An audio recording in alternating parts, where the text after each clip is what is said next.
I really look at these three things. And Dave talked about methodology, technology this morning. And a few years ago, I created this model as a way to just simplify my thinking just on this topic. Now, if I look historically, let's go 100 years ago in sales, right? Whatever that looked like.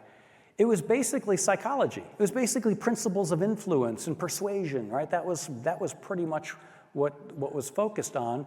And then David Sandler comes along and kind of revolutionizes things and says, okay, well, let's have this methodology. Let's have a methodology, and that methodology is like a big reason why we're all in this room today. It was genius.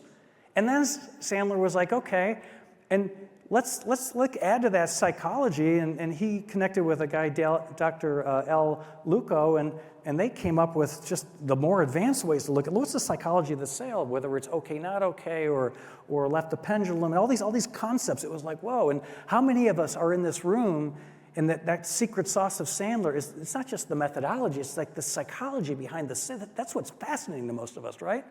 And so the problem is, if all I know how to do that is, as a seller, is put those two together in a room, when we're at this stage of the buyer-seller dance with digital, I have a problem.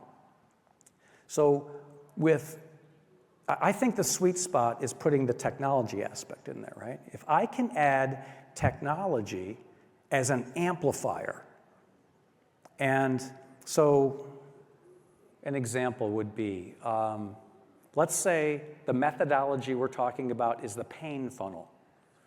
And we know that the psychology behind the pain funnel is discovery versus convincing, getting to the emotional driver that gets someone to discover they need to make a change or not make a change either way as a qualifier or disqualifier.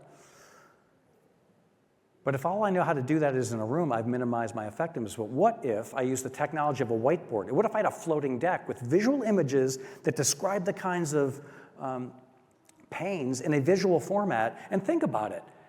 If I'm doing a pain conversation auditorily with someone and I don't have a visual, I'm not taking advantage of the science behind communication modalities around visual auditory kinesthetic. It's just crazy. So we're in an environment now, in a virtual meeting, where you can actually amplify your effectiveness because you can quickly access pretty powerful graphics that will help in the methodology of the pain step.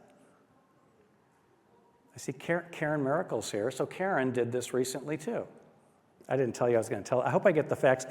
I'm going to tell a story. If the facts are wrong, don't tell anyone I got it wrong, okay? Can we do this? So Karen had an opportunity recently where basically her methodology step in Sandler was the fulfillment step. And it was a company with, I think, was it eight decision makers? Can we go with 8? Okay, it was 8. 8 people in the process. To make a long story short, it was taking a while to get things to move forward to the next step. She knew the psychology was some people were more into it than others, so she was dealing with the dynamic of, okay, how do I overcome the resistance of some people and persuade them? But she's basically in the fulfillment step, but there's 8 people, and it creates complexity on getting people together. So Karen is like, okay, well, why don't I do a vidyard, use a pre-recorded video, use the technology to do the fulfillment step, but then because she can take advantage of her physiology and tonality, she can weave in elements of the psychology of her message, and she took that fairly stalled deal that she would have got it somehow anyway, but they passed it around, watched it, and I mean, fast forward a couple months, and Karen is now impacting that company. They are now in our training, and she's working with them. And the cool thing about that is that she's like making a positive impact on their business. They were going to stall. They were going to kick that can for however long it was, but it was Karen putting all 3 of these together that got them to take action. And I think this is going to be a model that we're going to need for our future-based salesperson. Because if we look out to the future, let's just say we went 5 years back. Let's go 5 years in the future, because who knows what 10 years, what that's going to look like.